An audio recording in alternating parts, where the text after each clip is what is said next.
إن الذين قالوا ربنا الله ثم استقاموا فلا خوف عليهم ولا هم يحزنون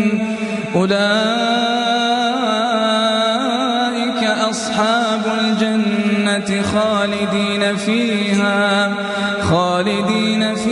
جزاء بما كانوا يعملون ووصينا الإنسان بوالديه حسنا حملته أمه كرها ووضعته كرها وحمله وفصاله 30 شهرا حتى إذا بلغ أشده وبلغ 40 سنة قال رب أوزعني أن أشكر نعمتك